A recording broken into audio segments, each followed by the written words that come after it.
Oke, baik, selamat sore teman-teman. Hari ini kita akan belajar tentang gangguan tidur atau insomnia pada pasien dengan gangguan persarafan dan intergumen. Nah, jadi teman-teman, kita harus tahu dulu tentang proses tidur ya. Sebelum ada masalah, kita harus tahu dulu fisiologisnya tentang apa sih proses tidur itu. Jadi, teman-teman, proses tidur itu adalah serangkaian tahap ya. Tahap yang berurutan selama siklus tidur. Nah, dalam siklus tidur itu ada dua tahap utama yang disebut dengan non REM dan tidur REM. REM itu adalah rapid eye movement ya. Nah, kalau kita bicara soal tahapannya, pertama tuh orang mulai dengan tidur non REM dulu ya. Kalau tidur non REM biasanya itu dimulai dengan tahap transisi antara terjaga ya dan tidur. Nah, ibaratnya seperti Anda sudah menutup mata namun Anda masih sadar, masih tersadar gitu ya. Nah, tahap ini biasanya aktivitas otak itu mulai melambat, kemudian seseorang itu mudah terbangun, artinya dia masih bisa mendengar dan mengetahui situasi yang ada di sekitarnya. Nah, sedangkan kalau tahap 2, ketika orang sudah masuk di tahap 2 itu atau tahap tidur ringan itu biasanya fungsi otak itu makin menurun lebih lanjut dan aktivitas gelombang otak itu atau yang biasanya disebut dengan gelombang tidur itu dan sudah masuk dalam kompleks K ya. Nah, selanjutnya pada tahap ketiga itu tidur yang paling dalam. Nah, ini yang biasanya disebut dengan tidur delta. Nah, pada saat ini gelombang delta itu dia lambat, kemudian dia besar dan muncul dalam pola gelombang otak. Nah, setelah tahap non-REM-nya itu berakhir, akan masuk kepada tidur REM. Nah, ini biasanya tidur yang paling aktif secara mental, jadi gerakan mata itu cepat, mimpinya intens, terus kemudian otot menjadi sangat rileks, artinya dia sudah tertidur pulas ya. Ketika orang sudah tertidur pulas itu sudah masuk di dalam tahapan tidur REM ya. Nah, jadi teman-teman, proses tidur itu dia melibatkan siklus yang memang berulang antara tidur non REM dan REM. Jadi Anda jangan berharap bahwa ketika seseorang sudah masuk di dalam tahap REM, terus kemudian dia tidak akan kembali lagi ke tahap non-REM, pasti akan kembali. Nah, biasanya pada waktu malam itu seseorang itu dia akan melewati beberapa siklus ya yang bergantian antara non-REM dan REM. Nah, siklus tidur yang biasanya lengkap itu biasanya berlangsung sekitar 1,5 jam sampai 4 jam gitu ya. 90 sampai 110 menit. Nah, kira-kira itu sekitar 25 sampai 30% dari total waktu tidur itu biasanya dihabiskan dalam tahap REM, artinya tertidur pulas. Jadi bersyukurlah Anda yang memang bisa ya istilahnya pelor ya, nempel molor gitu. Nah, itu gelombang deltanya itu sangat baik sekali. Jadi memang itu yang dibutuhkan karena pada saat tahapan REM itu tubuh itu mengalami pergantian sel-sel ya. Jadi sangat bersyukur sekali.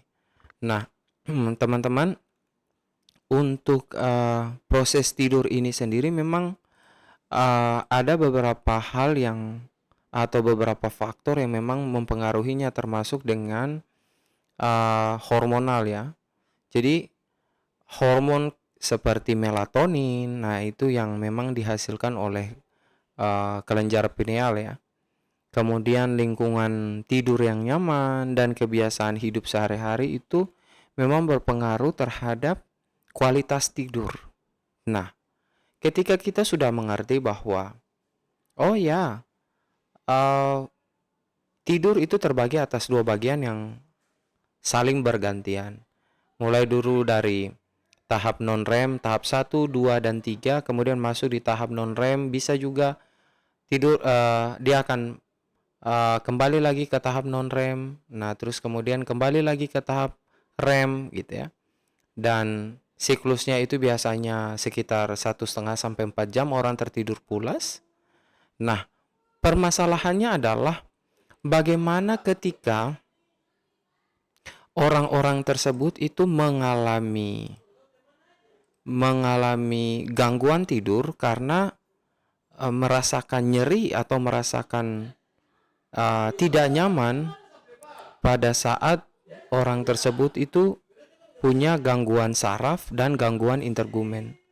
Jadi teman-teman, gangguan tidur itu masalah yang paling umum dan sering terjadi pada pasien dengan gangguan persarafan dan intergumen. Karena memang mereka nggak bisa tidur, mereka rasa paling nyeri. Itulah kenapa sampai mereka mencari pertolongan di rumah sakit atau fasilitas kesehatan. Nah, gangguan tidur ini dia itu menyebabkan memang berdampak sekali pada kesejahteraan fisik, terus sukanya emosi, mentalnya juga terganggu, terus kemudian mempengaruhi proses penyembuhan kondisi mereka. Bagaimana mereka mau tenang kalau seandainya mereka masih merasa nyeri secara terus-menerus ya. Terus kemudian mereka menjadi sangat emosional, apalagi punya pengalaman yang seperti kita sudah bahas di pertemuan sebelumnya, bahwa ketika nyeri itu menjadi sesuatu yang subjektif, artinya antara si A dan si B dan si C itu berbeda, itu kan memunculkan suatu bias di mana karena ini subjektif, bisa saja dia berbohong dan bisa saja dia benar, tetapi kita menganggapnya berbohong. Karena ketika dia merasa nyeri, dia tidak bisa tidur, dia badannya lemas, emosionalnya itu makin meninggi gitu ya. Akhirnya waktu kita mengkaji menggunakan skala NRS misalnya, kita tanya skalanya berapa? 9 bu. Padahal orangnya biasa aja. Tapi kan kita tidak punya kemampuan untuk menginterpretasi sendiri. Ya dia tulisnya 9 ya 9. Kita taruhnya. Nah, bisa saja itu karena emosional. Jadi sudah berulang antara dia nggak bisa tidur plus dia emosi karena merasakan nyeri. Itu secara berulang-ulang. Jadi emosi mempengaruhi kualitas tidur menyebabkan emosional dan akhirnya berdampak kepada interpretasi nyeri. Apakah masalahnya sampai di situ? Tidak. Masalahnya akan lanjut, ya. Masalahnya akan lanjut. Lanjutnya kemana? Ketika dia mengatakan nyerinya skalanya 9, ya kita memberikannya adalah obat analgesik yang dosisnya sedang. Padahal sebenarnya mungkin dia tidak perlu mendapatkan pengobatan. Nah, apakah obat yang kita berikan itu tidak mempunyai dampak terhadap organ? Ketika mengkonsumsi obat non-steroid secara lama, non-steroid itu termasuk paracetamol, itu akan mempengaruhi hati, mempengaruhi ginjal. Karena ini adalah zat kimia yang masuk di dalam tubuh. Ingat ya teman-teman, bahwa obat itu adalah zat kimia. Ya. Obat itu adalah zat kimia yang memang sudah dibuat berdasarkan reseptor yang ada di dalam tubuh. Reseptornya itu berdasarkan kesakitan yang ada di dalam tubuh. Dan sudah ditargetkan spesifik organ mana yang akan dia tuju. Nah, ketika dia mengatakan bahwa nyerinya 9 padahal sebenarnya skala nyerinya tidak seperti itu, obat yang dia minum adalah dosis tinggi, mempengaruhinya di ginjal.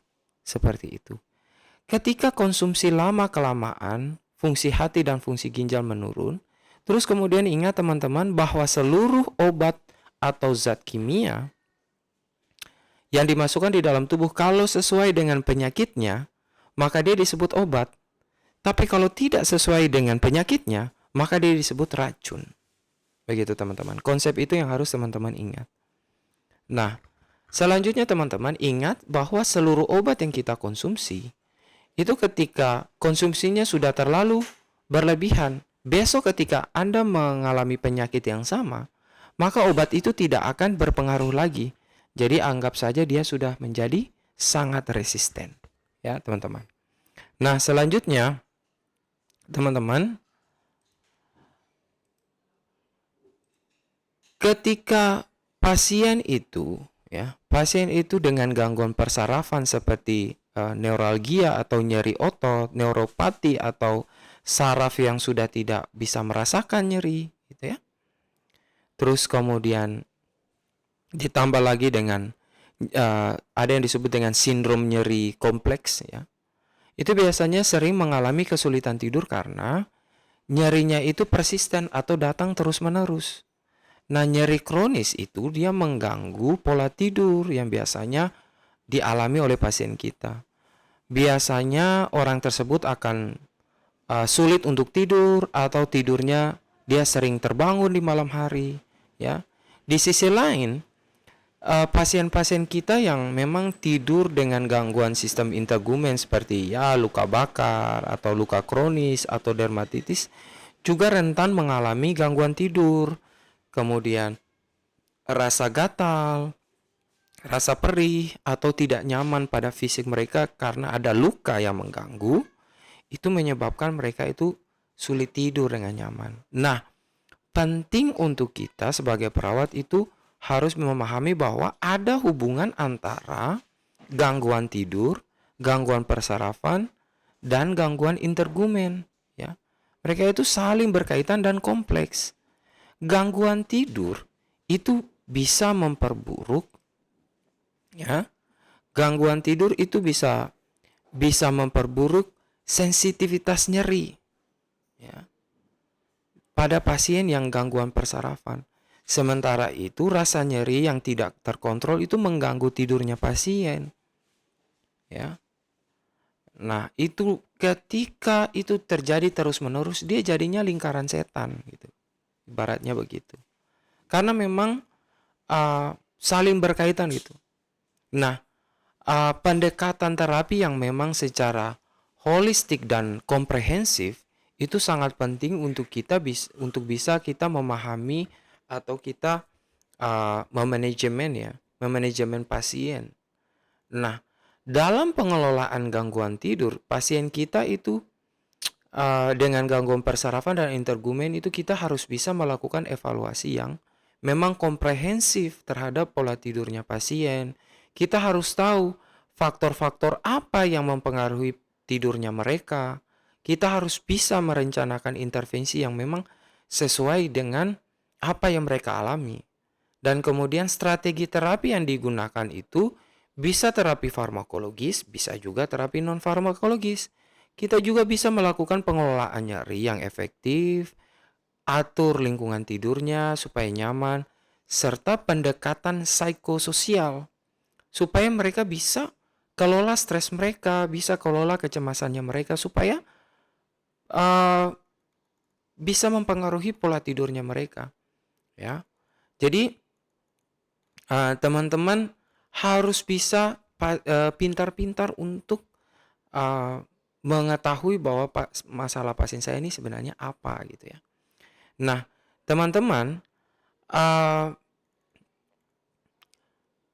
kita sebagai perawat tuh harus bisa melakukan pengkajian secara mendalam karena pengkajian yang mendalam itu nanti akan mempengaruhi, ya, akan mempengaruhi intervensi nanti apa yang akan kita sodorkan kepada kliennya kita.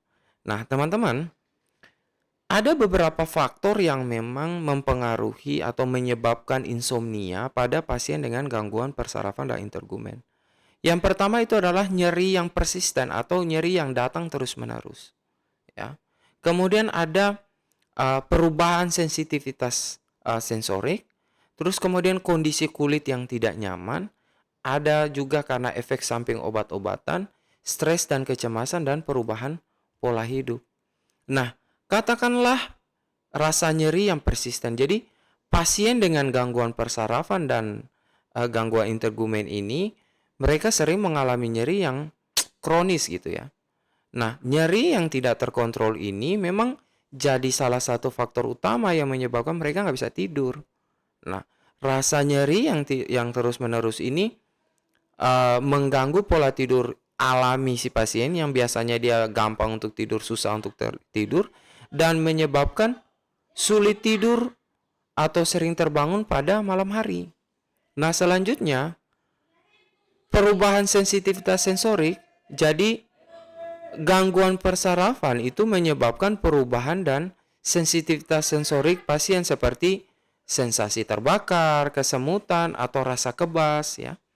Terus kemudian sensasi ini menjadi memang sangat mengganggu sekali dan membuat pasien itu sulit tidur untuk tidur dengan nyaman.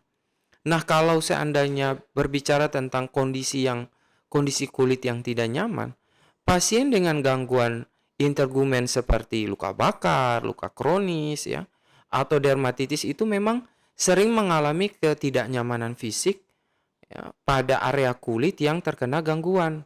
Contohnya kayak rasa gatal, perih, atau panas yang memang membuat sulit bagi pasien untuk tidur dengan nyaman. Berkenaan dengan efek samping obat-obatan, jadi pasien-pasien yang minum obat saraf dan obat yang dengan gangguan sistem integumen itu memang memerlukan penggunaan obat-obatan tertentu ya. Namun obat-obat ini memang memiliki efek samping seperti mereka malah nggak bisa tidur, terus kemudian malah memperburuk masalah tidur pasien. Mungkin di satu sisi dia akan meminum obat itu terus dia merasa enakan gitu.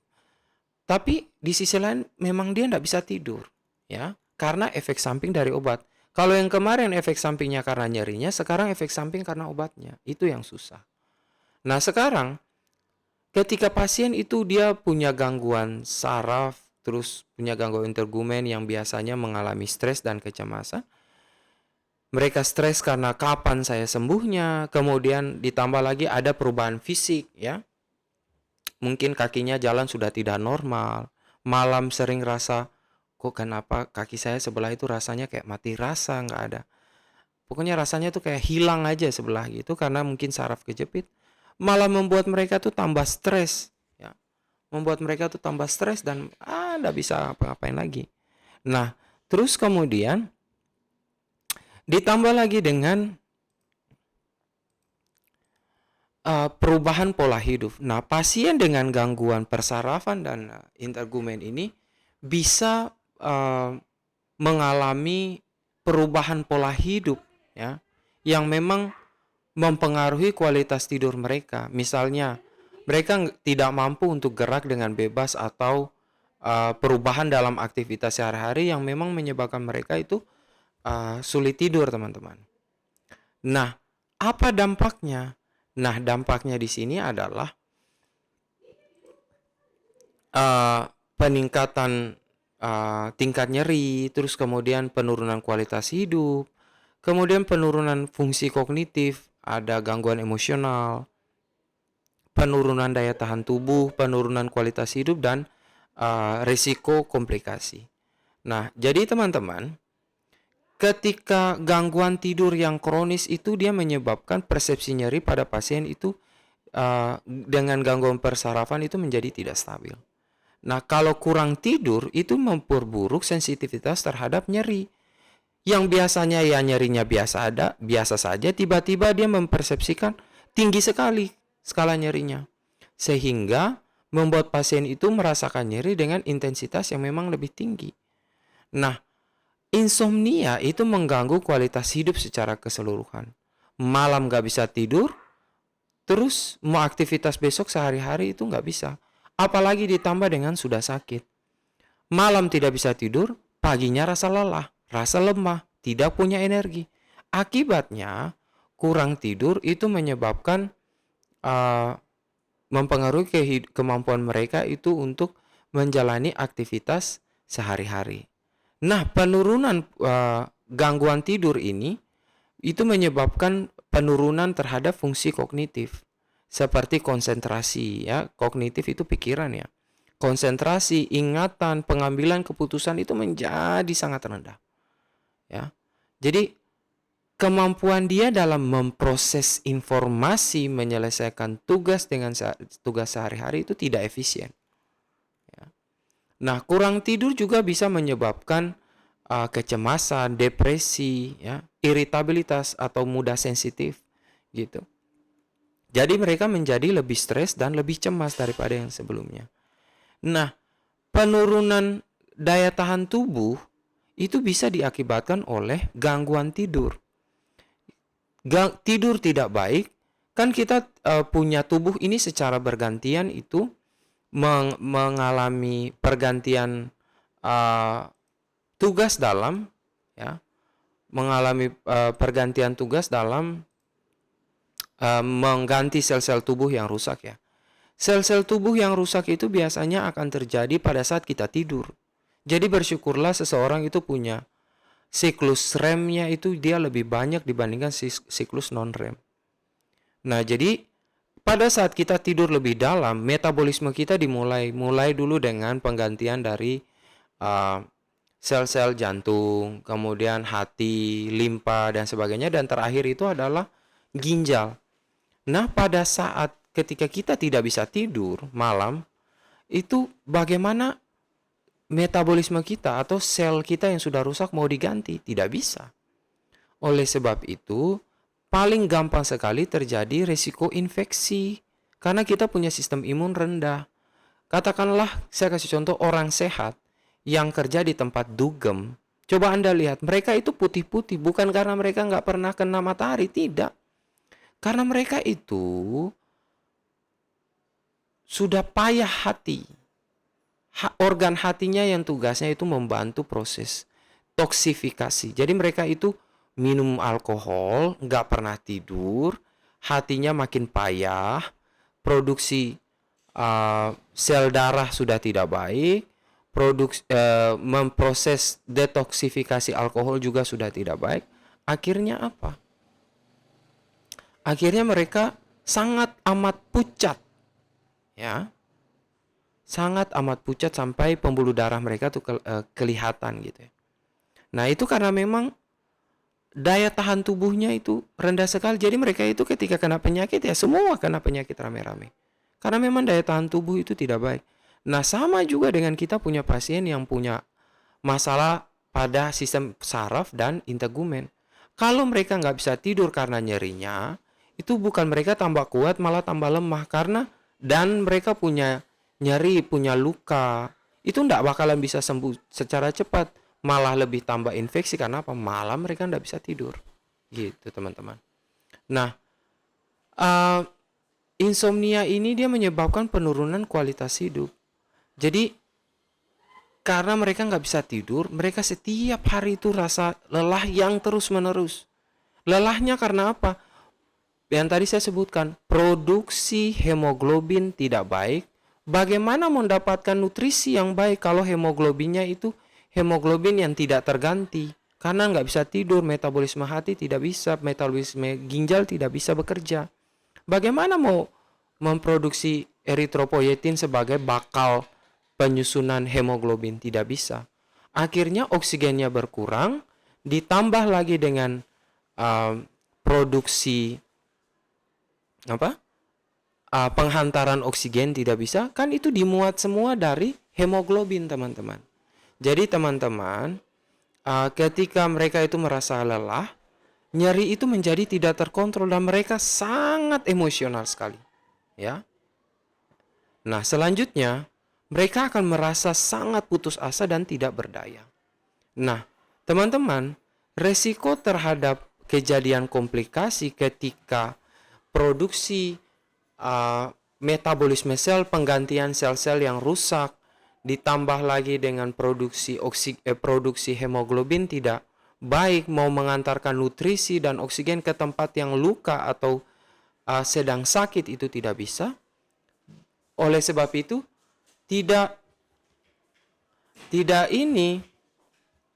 Jadi mereka menjadi penyakitnya itu tuh nggak sembuh-sembuh, malah mereka infeksi lebih lanjut. Jadi memang teman-teman ini sangat kompleks sekali. Dampak dari sederhana, mereka nggak bisa tidur teman-teman. Ya, pasien kita tidak bisa tidur. Nah, bagaimana pendekatan asuhan keperawatan yang harus kita lakukan? Jadi teman-teman, ketika pasien kita, pasien saraf dan pasien integumen kita nggak bisa tidur, ini yang harus kita lakukan sebagai perawat itu adalah evaluasi secara komprehensif. Oleh sebab itu, kenapa format pengkajian kita itu dibuat adalah berdasarkan kebutuhan dasar manusia. Ya, bukan berdasarkan tanda dan gejala, karena tanda dan gejala ujung-ujungnya adalah obat. Namun, kalau kebutuhan dasar manusia bukan menjadi dasar. Ya, teman-teman. Nah, evaluasi yang bisa kita lakukan adalah kita harus bisa mengkaji tuh pola tidurnya pasien, ya. Terus kemudian kita nilai juga faktor-faktor yang mempengaruhi kebiasaan tidurnya, ya. Terus kemudian apakah dia tidak bisa tidur karena nyeri, stres, obat-obatan, atau kebiasaan tidur yang lain. Jadi ini akan membantu kita sebagai perawat untuk membantu mengetahui tentang penyebab insomnianya mereka. Dan kemudian kita bisa merencanakan intervensi yang memang sesuai dengan yang dibutuhkan klien kita. Nah, selanjutnya adalah manajemen nyeri yang efektif. Jadi langkah pertama dalam mengelola insomnia tuh setelah kita sudah tahu, oh ya pasiennya punya nyeri, maka yang harus kita tata laksana adalah kelola nyerinya. Ya, kan nyeri di dalam pertemuan yang sebelumnya kita sudah bahas bahwa untuk nyerinya sendiri itu yang harus kita lakukan adalah manajemen nyeri dan kolaborasi pemberian analgesik. Ya. Manajemen nyerinya itu bisa non farmakologi, bisa farmakologi, ya. Banyak yang bisa kita lakukan. Selanjutnya adalah pengaturan lingkungan tidur yang nyaman. Jadi pastikan spraynya diganti, ya. Terus kemudian pastikan tempat tidur busanya itu lembut, bantalnya lembut, ya. Kurangi kebisingan, suhu ruangannya itu enak untuk membuat orang bisa tidur, ya. Kurangi kebisingan, pastikan pastikan cahaya yang masuk itu tidak terlalu silau, ya. Terus kemudian perkenalkan rutinitas tidur. Jadi mari kita menjadwalkan dengan klien kita bahwa Pak, jam 8 pagi tidur, gitu. Habis makan, cuci muka, tidur. Nanti jam 9 bangun lagi. Besok begitu terus, kita ajarkan dengan jadwal yang sama. Kita buatkan jadwal supaya lama-lama otak ini akan menjadi terpola dan mereka bisa tidur. Selanjutnya adalah kita edukasi pasien kita. Kita harus bisa memberitahu kepada klien kita dan keluarga bahwa memang tidur itu sangat penting pada kesehatan mereka, ya. Namun adopsi cara tidur yang sehat, ya. Dan kita harus kasih tahu juga bahwa dampak nggak bisa tidur atau dampak insomnia ini seperti apa. Apa dampaknya terhadap kondisi kesehatan mereka dan kualitas hidupnya mereka, ya. Nah, selanjutnya adalah terapi non-farmakologis. Sangat banyak sekali terapi non-farmakologis yang bisa meningkatkan kualitas tidur. Bisa terapi kognitif, bisa relaksasi otot, atau teknik pernapasan, ya. Jadi terapi-terapi ini membantu mengubah pola tidur pasien itu secara alami namun tanpa pemberian obat-obatan. Selanjutnya adalah kelola stres dan kecemasan. Jadi kita sebagai perawat itu harus bisa berikan dukungan emosional, bantu mereka atasi stresnya, ya. Terus kemudian teknik-teknik manajemen stres seperti meditasi, yoga, itu bisa diajarkan kepada pasien kita. Nah, selanjutnya kalau semuanya memang tidak bisa, ya kita berkolaborasi. Kalau kita sudah tidak bisa lakukan sendiri, ya kita kolaborasi. Apa kolaborasinya? Mari kita kerjasama dengan tim kesehatan lain, bisa dokter untuk pemberian obat tidur misalnya, obat nyeri misalnya, ya. Kemudian ahli terapi fisik atau fisioterapi, ya mereka bisa pijat, ya, macam-macam. Terus psikolog kalau ada stres gitu ya. Dan bisa juga untuk terapis tidur, ya hipnoterapi itu bisa dilakukan supaya kliennya kita itu ketika memulai untuk tidur ini memang gampang-gampang susah. Tapi ketika kita bisa mengatasinya secara holistik dan komprehensif, saya kira ini bukan masalah. Jadi makanya teman-teman itu harus memiliki spesifikasi atau kemampuan sederhana bisa membuat orang tidur. Supaya nanti ketika di rumah sakit atau di vaskes yang lain ketika pasien tidak bisa tidur, calling si A, calling si B karena dia punya sertifikasi manajemen nyeri, punya sertifikasi manajemen tidur. Bisa, itu menjadi sebuah keahlian. Ya. Bisa dengan hipnoterapi dan lain-lain. Jadi teman-teman, perawat itu bukan hanya untuk mengatasi sesuatu yang bisa dilihat. Sesuatu yang tidak bisa terlihat seperti nggak bisa tidur pun juga itu adalah bagian tugas dari seorang perawat. Karena memang dari proses pengkajiannya sampai proses evaluasinya kita lakukan dengan komprehensif berdasarkan dengan domain asuhan keperawatan. Itu bukan sesuatu yang mudah teman-teman. Ya, sampai di sini saya kira cukup sekian. Tetap semangat dan salam sehat untuk kita semua teman-teman.